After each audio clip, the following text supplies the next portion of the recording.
All right, Math 7 students, we're looking at 11.1, similar shapes and scale drawings.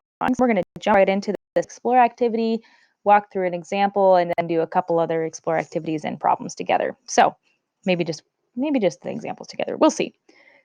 So with similar shapes and scale drawings, we want to ask the essential question, how can you use scale drawings to solve problems? And that's what we're here in our explore. A real world problem because scale drawings and scale models are often used in map making, construction, and other trades. Here we're given a blueprint. A blueprint is a technical drawing that usually displays architectural plans. Pete's blueprint shows a layout of a house. Every 4 inches of blueprint represents 3 feet of actual house. I'm not sure why my pen is not working.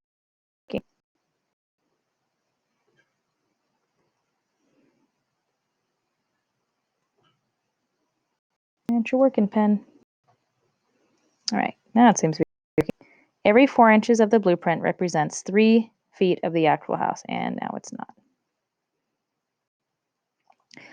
One of the walls of the blueprint is 24 inches long. What is the actual length of the house? So we're going to go ahead and take a look at this table and fill in this table with what we know about our ratio. And that ratio is 4 inches to 3 feet. So if I've got 4 inches, I've got 3 feet. That means if I've got another 4 inches, I've got another 3 feet. And another 4 inches would be another 3 feet. And then so on and so forth. Oops, that wouldn't be 16. That would be 15. Come on, erase.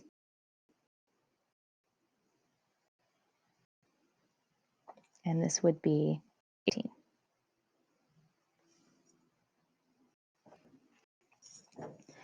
So using that pattern, I'm able to go ahead and predict what the feet are going to be in inches.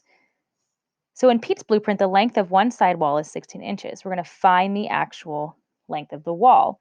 Well, we already actually were determined that in our table, so we know that if it's 16 inches, the actual length is going to be 12 feet.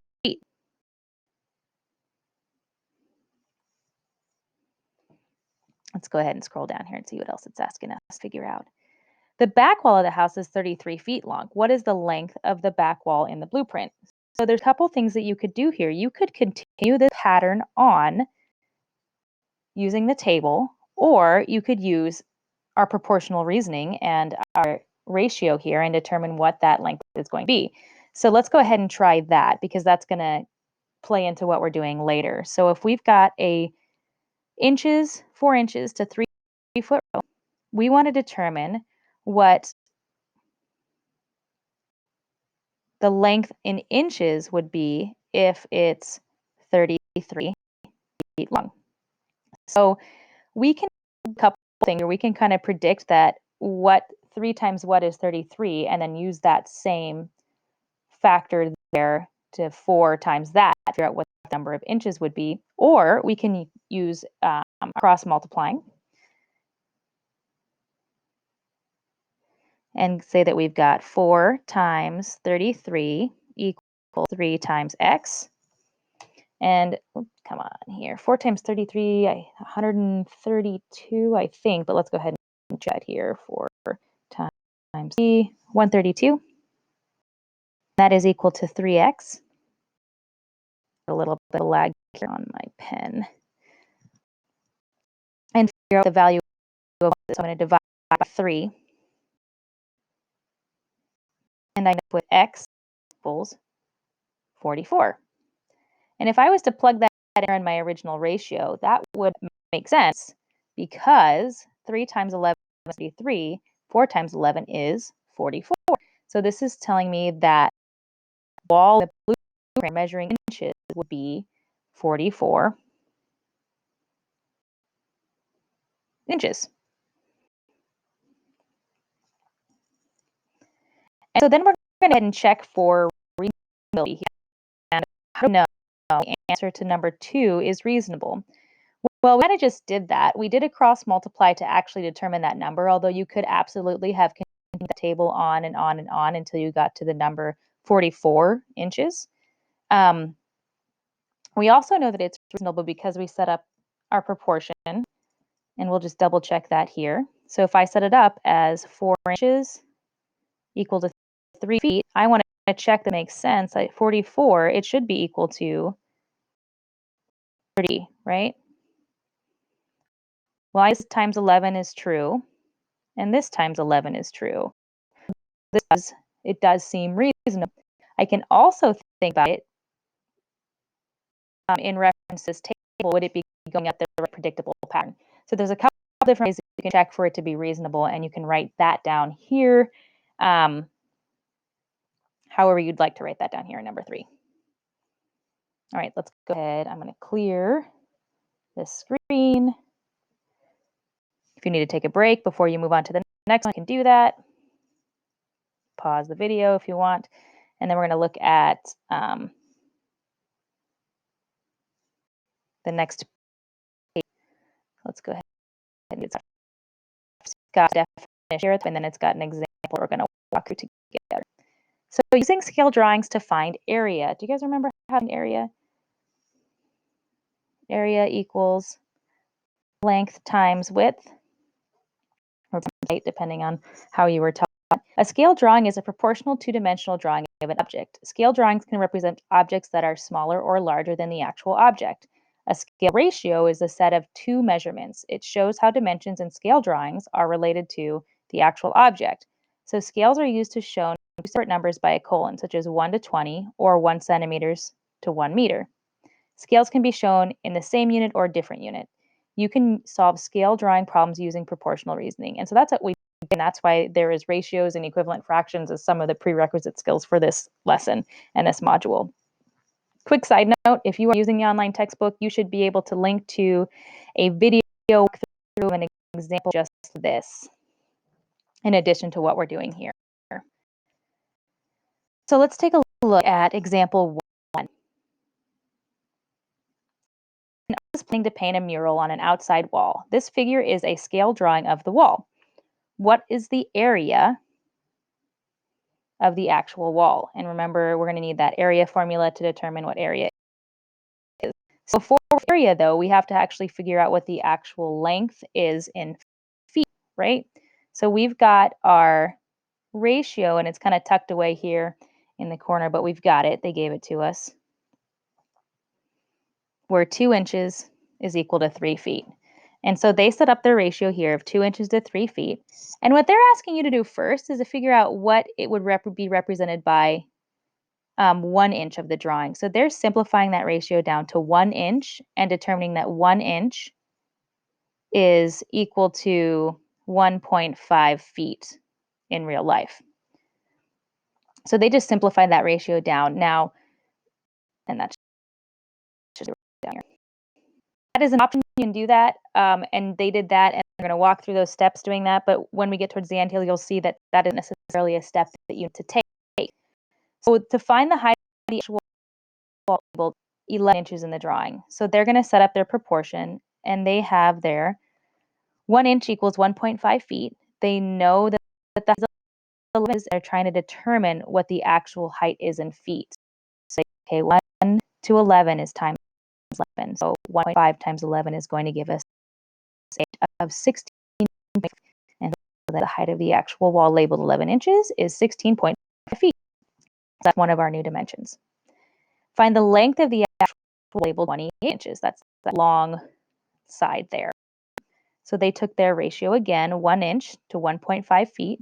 They took that 1 inch, multiplied it by 28 because they knew it was 28 inches. And they're using that to determine the actual feet. So if 1 times 28 is 28, they took 1.5 times 28 to get that ratio, and that is 42 feet. Now, 16.5, 42 feet. Remember, area is length times width. Plug those two in, 16.5 times 42, and get the area of the actual wall, which is 693 feet squared. Remember, when we are talking about area, you need to use feet squared because you're in square feet, right? So you'd have all of those little squares. Here's what I think about. They reduced that ratio down to 1 kind of that, but you don't have to, and that's what it's asking you here, analyzing relationships. How could you solve the example without having to determine the number of feet represented by 1 inch? So when they reduce that original ratio down from 2 inches to 1.2 inches to 1 inch, you don't have to do that, and that's kind of what we were doing in that first problem. You can do over 3 feet in the number of inches, so in this case, it will be, and then solve for that unknown value of feet, like you're doing in that first explore. So you're going to take those numbers, you're going to cross multiply, and you've got 3 times 11 equals 2 times x, where it loads. So you've got 33 equals 2 times x. You got to figure out the value of that x is what we're trying to figure out here, the value of that x. So you need to divide by 2. You're left with 1x, and 33 divided by 2 is 16.5. Right? So this messes up with that original answer we had up here. They just did it by reducing that initial scale down to 1 inch. And then you could do the same thing for the other side. You could say, okay, well, I'm going to take my original ratio of 2 inches to 3 feet. I'm going to plug in my known number of inches, which in this case was 28 inches, and what it is in actual feet.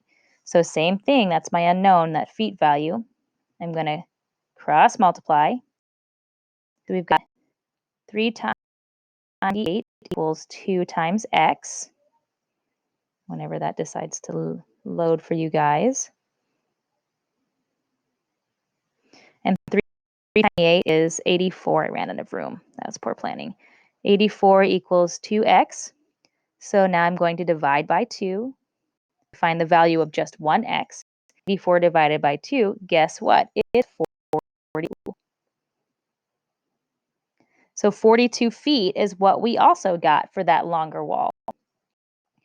We would take those two numbers again for area, multiply them by each other to determine what the area of the actual wall is. Okay, so that is what it's walking through in example 1. If you need to take it here, we've got a couple more questions we're going to walk through together. I'm going to clear this and move to the next page. There we go. And we're going to look at these your turn problems here. And what I would recommend you do is I would actually recommend you pause and walk through these on your own. See if you, when you go through and check them, see if you correctly, and you do them if you need to. Okay. So your turn number 5. Find the length and width of the actual room. That's what you do. Find the length of the actual room. Feet gives us our ratio down here. We're going to find length and the width of the actual room, and then use that to find the area. So we're finding length and width, and then we're going to find the area. Remember, area is length times width.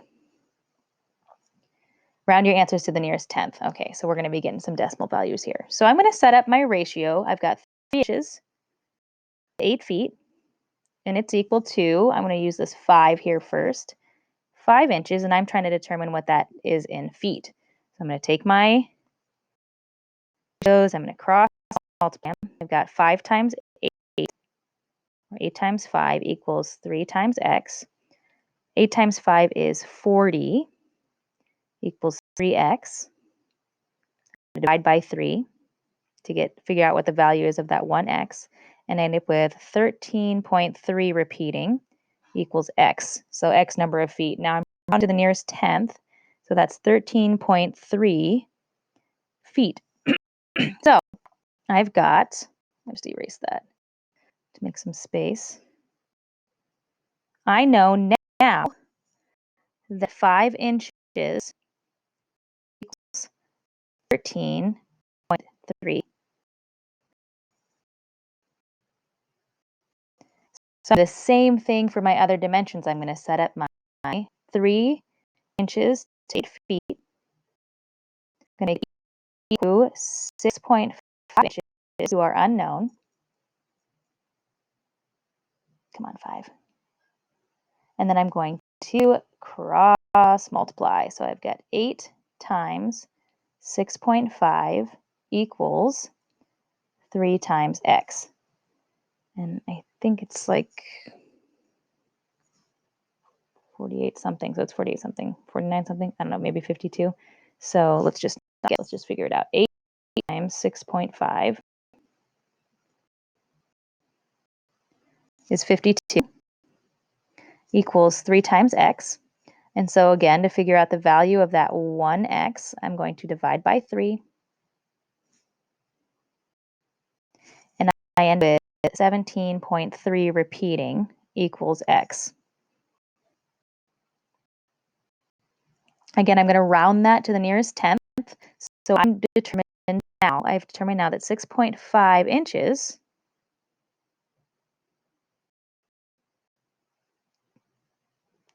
equals 17.3 feet. Okay, so what do I do with this? I found length, I found width. Now we need to find the area.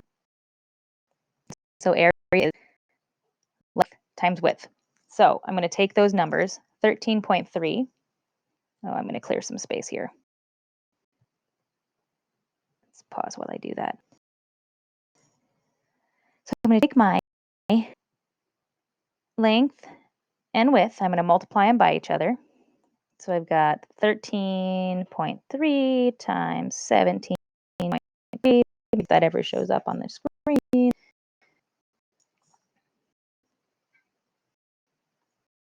And I end up with 230 and 9/100 feet. Now I want to round to the nearest tenth. Remember, that was part of the instructions. So this becomes 230 and 1/10 feet. And then, come on, not 3. Let's try again. 230.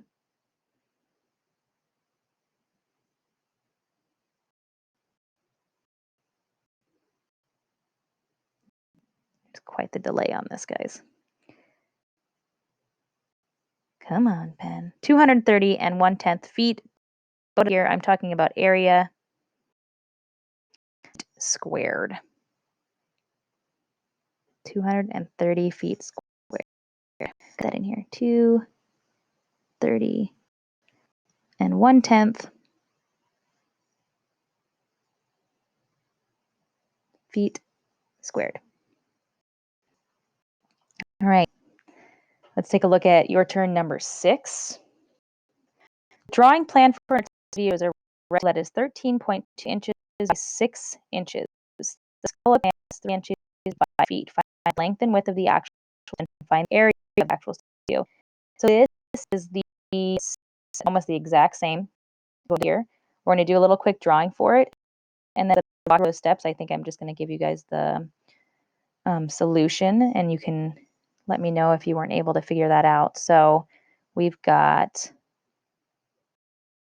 an art studio that is 6 inches by 13.2 inches.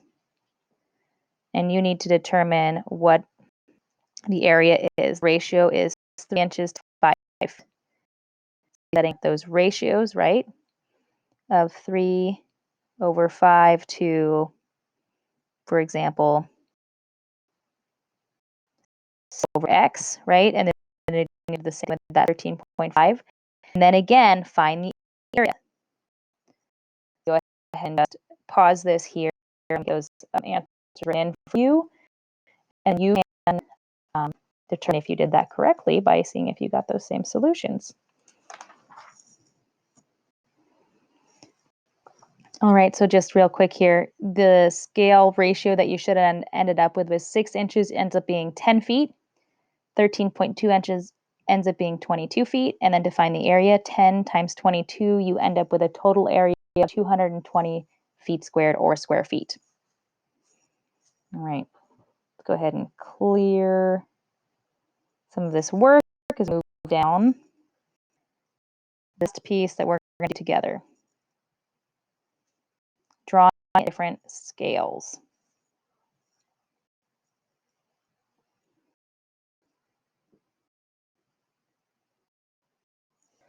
So explore activity 2, drawing in different scales. A scale drawing of a meeting hall is drawn on centimeter paper shown. The scale is 1 centimeter equals 3 meters. Suppose you redraw the rectangle on a centimeter grid paper using 1 centimeter equals 6 meters. On the new scale, 1 centimeter represents more than or less than the 1 centimeter on the bigger scale. Is 3 greater than 6 or is 6 greater than 3? 6 is more than 3, so it represents more than 1 centimeter on the old scale. The measure of each side of the drawing will now be twice as long or half as long. It'll actually be half as long because 1 centimeter equals more distance. So you don't need to draw as many squares. Draw the rectangle on the new scale of 1 centimeter equals 6 meters. So we've got 1, 2, 3, 4, 5, 6 here. That's 1, 3, right? I'm going to cut that in half. So now instead of having 6, I'm going to have a length of 1, 2, 3. Right? Because it should be the same amount. If I've got 1/3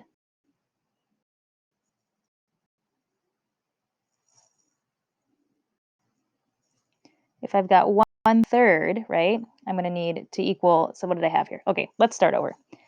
So that means that if 1 centimeter square equals 3 meters, the length of this would be 6 times 3. And what is 6 times 3? 6 times 3 is 18. Now, if I have a new scale where 1 centimeter equals 6 meters, I need to divide this by 6 to get my new dimensions. 18 divided by 6 is 3. So that means that instead of 6 squares, I'm going to have a length of 3 squares, right? Which makes sense because 6 is twice as many as 3, so I would need half as many squares. I know that's a little kind of confusing to wrap your brain around.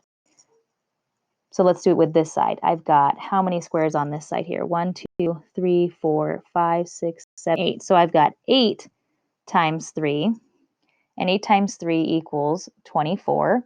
I need to scale that so that each square is 6 meters, right? And 4 divided by 6 equals 4. So now instead of using 8 squares, I'm going to use 4 squares. 1, 2, 3. 1, 2, 3, 4. Okay. And so my new drawing, instead of being 6 by 8, is now 3 by 4. Find the actual length using the original drawing. Oh, we kind of did that already. So before it was 8, and it was each square represented 3 meters. So 8 times 3 equals 24 meters, right? And we had 6 squares, right? Each square equals 3 meters, so that was 18 meters. Get my meters there. And then I'm going to check it to make sure I get the dimensions, right? So if I then have 3 squares at 6 meters, that's 18, and 4 squares at 6 meters each, that equals 24 meters. So I still have the same dimensions. I got 24 by 8 and 24 by 18. Again, I flipped those around, but I have the same dimensions. So the answers are both correct. Both scales give me the same actual length in meters. And that's the check on that one there. Okay, that long video. I hope you wrote down and took breaks you needed because it was a lot of instruction. It'd be a lot more necessarily than what we would do in class together. Your job is to then continue on to the rest of the assignment in your textbook. So the guided practice and the independent practice, and go through and make sure you're checking your work as you go through that. Leave questions or comments if you've got them. On to office hours if you need some real-time help. And then just keep checking in. All right, that's all I got. Lesson 8.2 should be coming tomorrow.